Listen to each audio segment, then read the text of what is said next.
Hello all. In the last 3 videos, we explain why it is important to invest some part of your savings towards real estate in the UAE. In the first video, we explained what hedging is and that you need it to reduce your exposure towards volatility and rent costs. In the second video, we explained why you are better off investing in real estate in the UAE where you live versus repatriating your money to your home country where you would not have immediate benefit. In the third video, we discuss how mortgages work and that you would not give you the best value towards owning actual equity in real estate assets. Obviously, most people cannot afford to buy a property. So in the last 3 videos, I've given you the problem statement, but I didn't give you the solution. How can you invest in real estate if you have a small budget? In today's video, I will present you with multiple options to consider for real estate investments even if you have a small budget. I will present the options from worst to best based on my personal opinion. My name is Al-Dahoud and I hope you enjoyed this video.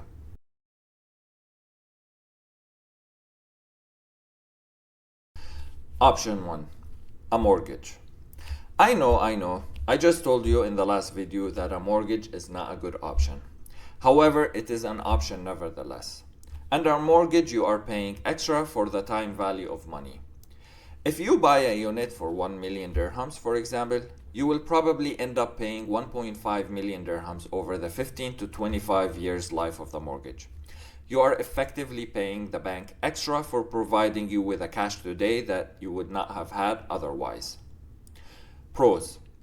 It is a very good option for individuals with stable jobs and steady lifestyle, and it minimizes the risks to you. Also, this is a very good option for people who are amateurs in the real estate world because the bank will make sure you do not get into a bad deal. The bank will want to ensure that you are not overpaying for the property and will also make sure that you have the financial capabilities to pay back the dues. So if you are not a very good person with finances, I would suggest this option to have another party do the proper checks and balances on your behalf. Cons. As discussed in my last video, you will be paying extra for this service and most probably will not realize additional gains from buying real estate. At best, you will break even. Another problem with this option is that it is very long term and there is a 99% chance that you will have to break this mortgage at some point in the future and be penalized for early termination, as a house you want today might not be suitable 10 to 15 years later. The last problem with this option is that you can only do this with a ready property, which means you will be paying much more than if you would have purchased an off-plan property.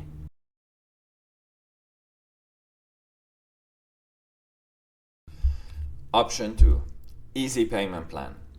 This is another contradiction to something I have mentioned in one of my previous videos. I told you before that developers do not usually give you a super friendly payment plan out of the kindness of their own heart.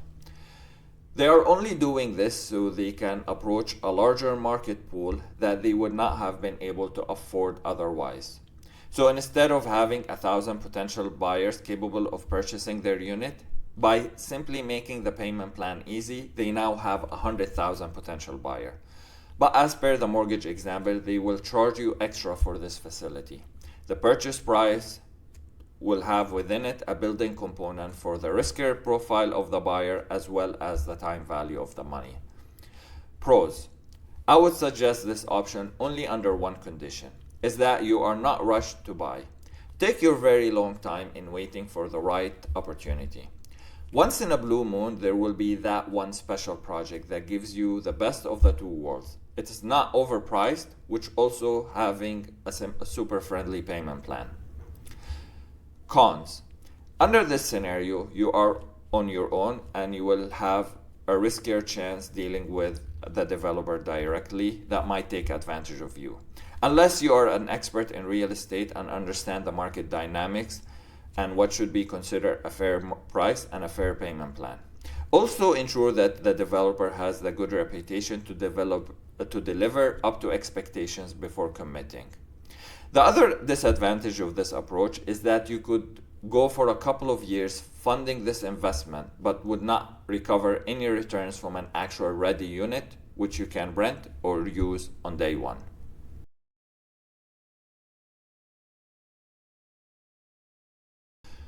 Option 3. Co-investment.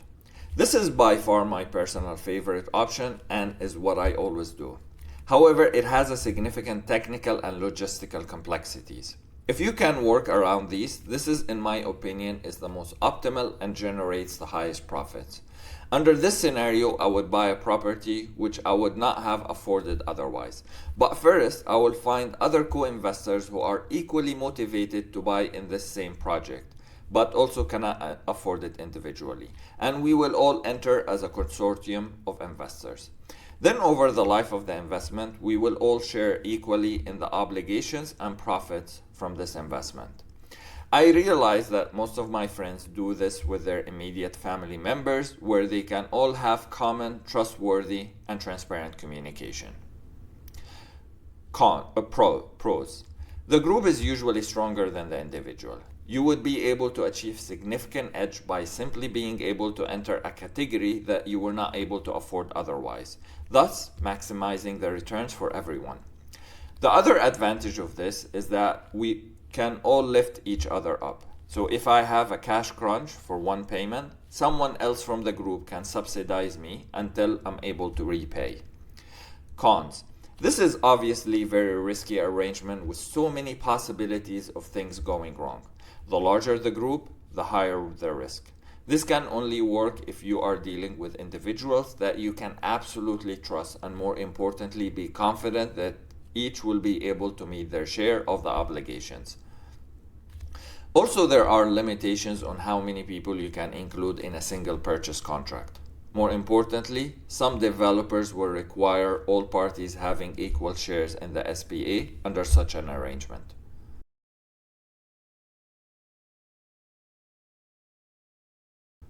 Option 4. Crowdfunding applications. This is just like my previous example, but a lot more structured and regulated. There are actual apps that facilitate this for you, but with much lower risk and where you can do it with strangers. The most notable ones in the UAE are Stake and Smart Crowd. Before you consider using these applications, I would highly recommend you seek expert advice or at least speak to someone who tried them before. But from my understanding, they are very reliable. Pros. This solves all the logistical and technical challenges of the co-investment options, and you can do it at any time whenever you have excess cash or savings. More importantly, it is way more easier to liquidate your investment even at a loss. Finally, for applications to be able to provide such services, they will be heavily regulated by the government, which should give you that extra comfort. Cons. Applications that provide these options usually invest in properties with very low risk of losses. Low risk also means very low return. So do not expect to be generating lucrative returns from a simple 5,000 dirham investment. But at minimum, you will be making some profits and returns from using these apps. Finally, these apps will charge you a management fee to fund the ongoing cost of setting up these platforms.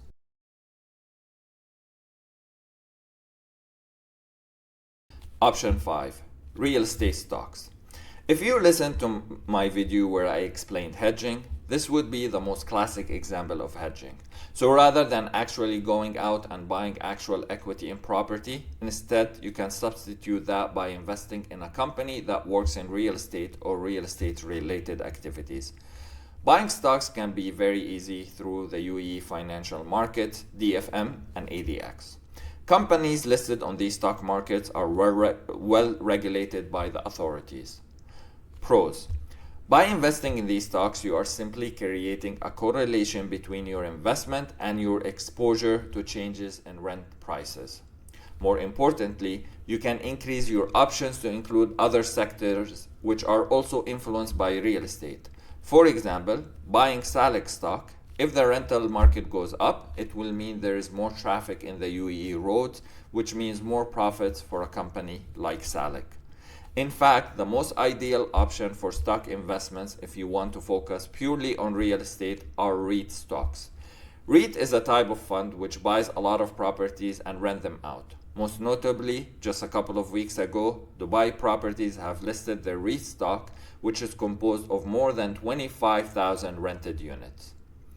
Cons. I would be very careful with the companies I choose for investing in this stock. I would defer to the more popular and stronger real estate brands who have strong track record in the market, such as Emaar and Al-Dahoud. Also, similar to the crowdfunding option, do not expect amazing returns. Stock prices will correlate with the market trends, but it would not be completely linear. So if your rent goes up by 20%, the stock value might only increase by 2%.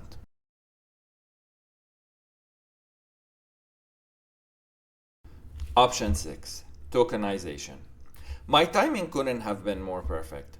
I've included the tokenization point in my script more than a week ago, not knowing there will be an official announcement by the Dubai Land Department of a $16 billion tokenization platform. You might ask, what is tokenization? It is a form of blockchain currency that you can use for transactions. But unlike cryptocurrency, it is backed by tangible assets. Effectively, it is a digital currency which you can keep and easily exchange to buy and sell goods and products. It is supported by a tangible stake in an actual property. The higher the value of the property, the higher the value of your currency. Pros. Not only are you investing in real estate, but you can get in and out of transactions as simple as paying by credit card. This way, you are benefiting directly from the real estate volatility while using very small budget, as small as 2,000 dirhams. You can easily liquidate and get out. No need to go to a trustee office to execute a transaction. No need to worry about advertising and wait for 2 to 3 months to execute. You can buy this morning and sell by nighttime. This form of currency can quickly turn into a substitute of actual money. You want to pay for rent? Just transfer enough tokens to your landlord. Cons. I really cannot think of many cons for this option.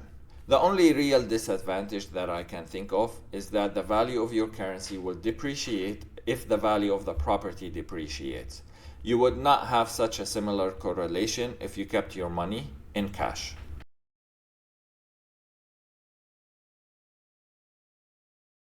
At the end of this video, I hope you found this content informative and helpful. Please comment and subscribe if you would like to be notified for my next videos. Thank you all and have a wonderful day.